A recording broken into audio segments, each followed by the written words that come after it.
ओम शांति। सर्व प्राप्तियों को सहेजने का साधन है परहेज। सर्व प्राप्तियों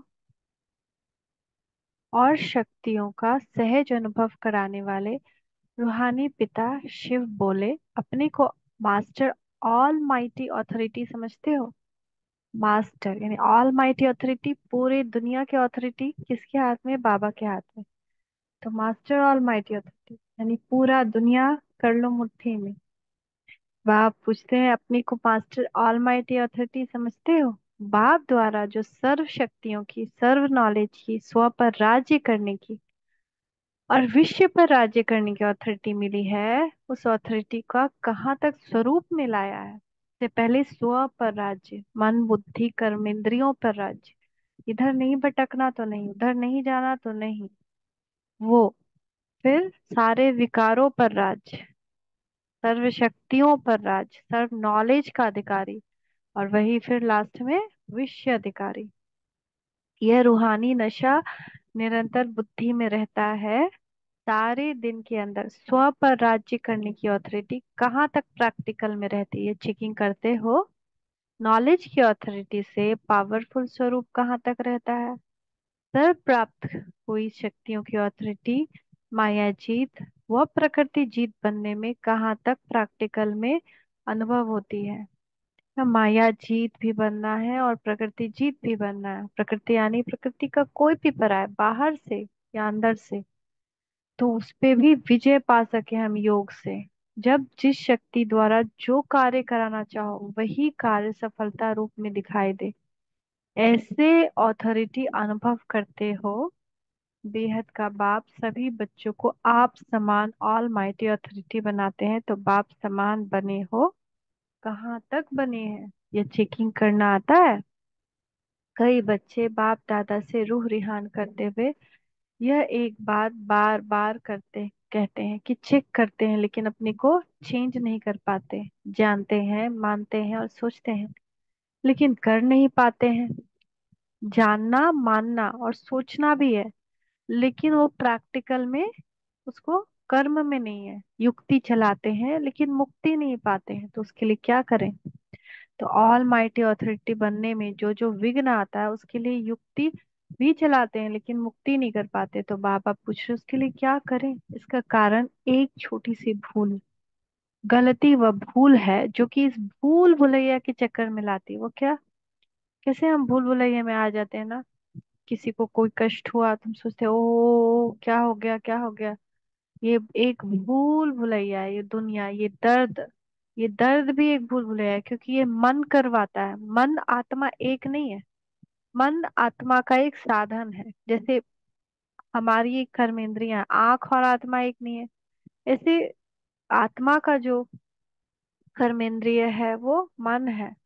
तो मन जो है वो ये सब करवाता है। मन के हारे जीत है, मन के जीते जीत। मन पे जो जीत पा जाता है वो दर्द से भी मुक्त हो जाता है। तो इसीलिए बाबा कह रहे, जैसे, और मन कब काम करता है? जब वो देह अभिमान में रहता है। जब वो अशरीर हो जाता है तो मन चुप हो जाता है। जब देह अभिमान रहता है तो मन पचर पचर पचर पचर करता रहता है। तो इसीलिए बाबा कह रहे, एक छोटी सी भूल जो है वो भूल भुलैया मिलाती है। जैसे दवाई चाहे कितना भी बढ़िया हो और अपना डोज भी ले रहे हो, लेकिन एक बार भी परहेज में कोई एक वस्तु स्वीकार कर ली और जो स्वीकार करनी थी वह नहीं की, तो दवाई द्वारा व्याधि से मुक्ति नहीं पा सकते। सिर्फ दवाई खाने से व्याधि से मुक्ति नहीं, परहेज। इसी प्रकार यह भी नॉलेज रूपी दवाई लेते हैं, अर्थात नॉलेज की बुद्ध को बुद्धि में दौड़ाते हैं। ये यथार्थ है, ये यथार्थ है, ये करना चाहिए, नहीं करना चाहिए, ये रॉन्ग है, ये राइट है, ये हार है, ये जीत है। यह समझ बुद्धि में है, अर्थात समय प्रमाण दवाई का डोज रोज ले रहे हैं ना। मुरली सुन रहे हैं, योग कर रहे हैं, रूह रिहान कर रहे हैं, क्लास कर रहे हैं, सेवा कर रहे हैं और सब डोज ले रहे हैं, लेकिन जो पहली पहली परहेज व मर्यादा है, तो आज बाबा परहेज बता रहे क्या परहेज करना है। पहला परहेज सुबह के साकार मुरली में भी था, एक बाप दूसरा ना कोई।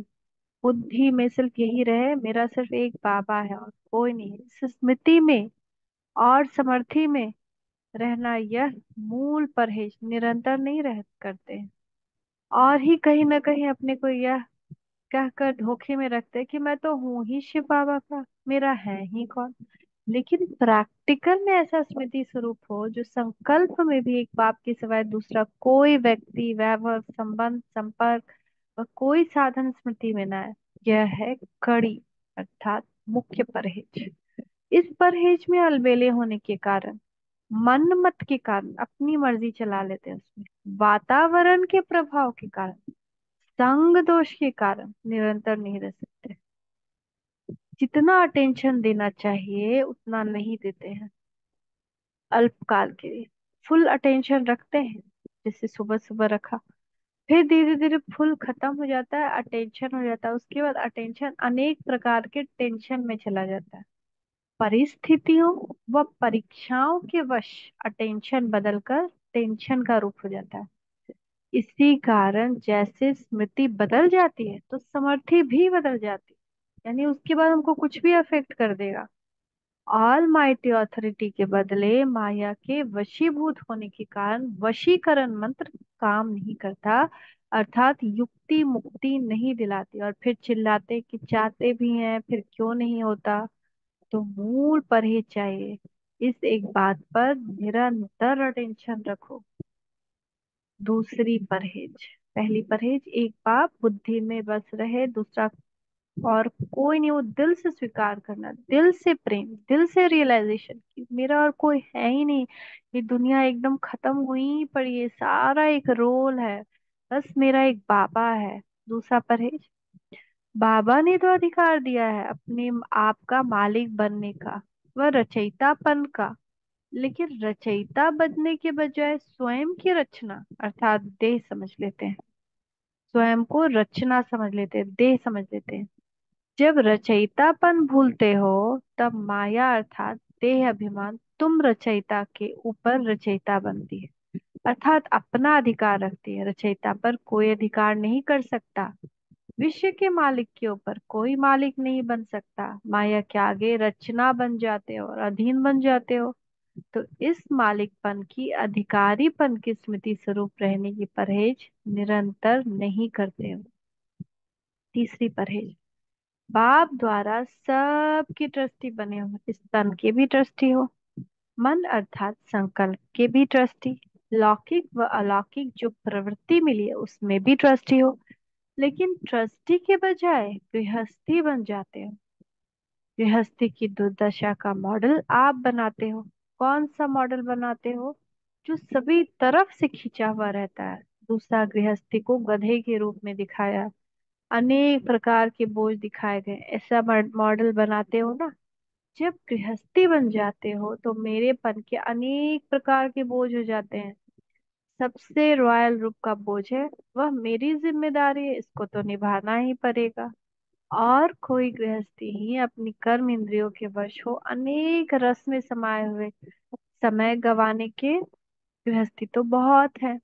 आज कन रस बस समाया समय गवाया, कल जीव रस बस समय गवाया। ऐसे गृहस्थी में फंसने के कारण ट्रस्टीपन भूल जाते हो। यह तन भी मेरा नहीं है, तन का भी ट्रस्टी हूँ। तो ट्रस्टी मालिक के बगैर किसी भी वस्तु को अपने प्रति यूज नहीं कर सकते। तो कर्म इंद्रियों के रस में मस्त हो जाना उसको गृहस्थी कहेंगे, न कि ट्रस्टी। क्योंकि श्रेष्ठ श्रेष्ठ मालिक जिसकी आप ट्रस्टी हो, उनकी श्रीमत एक के रस में सदा एक रस स्थिति में रहने की है। इन कर्मेंद्रियों द्वारा एक का ही रस लेना, तो फिर अनेक कर्मेंद्रियों द्वारा भिन्न भिन्न रस क्यों लेते हो? कर्ण रस, कर्ण आँख हुआ ना, आँख का कौन सा रस होगा? जीव रस। दृष्टि कुछ होता होगा, आँख का कोई रस ना। देखने में कोई चीज बहुत सुंदर है, जैसे गुलाब, जैसे फूल को हम लोग निहारते हैं, फिर उसका खुशबू का रस लेते हैं। डिफरेंट डिफरेंट कोई सेंट यूज करता है, कोई डिफरेंट डिफरेंट खाना किसी को चाहिए, कोई बहुत सारा डिफरेंट डिफरेंट गाना ही पूरे दिन सुनता रहता है। तो ये सब रस है। तो लौकिक व अलौकिक प्रवृत्ति में गृहस्थी बन जाते हो, इसीलिए अनेक प्रकार के बोझ, जिसके लिए बाप डायरेक्शन देते हैं कि सब मेरे को दे दो, वह बोझ अपने ही बोझ कार्य ही अपने ऊपर उठाए बोझ धारण करते हुए उड़ना चाहते हो लेकिन उड़ नहीं पाते। तो इस परहेज की कमी के कारण युक्ति चलाते हो लेकिन मुक्ति नहीं पाते हो। जैसे बहुत टेंशन में हम लोग कब आ जाएंगे, कोई काम है वो नहीं हो रहा है, समय पे कोई काम करना वो नहीं हो रहा है, तो ट्रस्टीपन नहीं है। तो क्या होगा, सोचेंगे ओह मेरी जिम्मेदारी है, नहीं हुआ तो कितना ये झेलना पड़ेगा शर्मिंदगी। तो बाप दादा को भी ऐसे बच्चों पर तरस पड़ता है। मास्टर सागर और एक अंजलि के प्यासे हैं, अर्थात योग और ज्ञान द्वारा जो अनुभव की प्राप्ति होती है उस अनुभव के अंजलि के प्यासे हैं। इसलिए आप परहेज को अपनाओ तो सर्व प्राप्तियां सदा अनुभव हो। सर्व प्राप्तियों की प्रॉपर्टी के मालिक बालक सो मालिक प्राप्ति से वंचित हो, यह तो बाप से भी नहीं देखा जाता। तो अब 63 जन्म के गृहस्थीपन के संस्कार छोड़ो, तन के और मन के दोनों के ट्रस्टी बनो। सब बाप की जिम्मेदारी, मेरी जिम्मेदारी नहीं। इस स्मृति से हल्के बन जाओ तो फिर जो सोचेंगे वही होगा, अर्थात हाई जंप लगाएंगे तो यह रोना चिल्लाना रूह रिहान में परिवर्तन हो जाएगा। रूह रिहान द्वारा रूहों में राहत भर सकेंगे। नहीं तो कभी अपनी शिकायतें कभी परिस्थितियों की शिकायतें, इसमें ही रूह रिहान का समय समाप्त कर देती है। तो अब शिकायतों को रूहानियत में बदली करो, अब संगम युगों के सुखों का अनुभव करेंगे, समझा। वैसे सदा रूहानियत में रहने वाले, कदम कदम पर श्रीमत पर चलने वाले, ऐसे आज्ञाकारी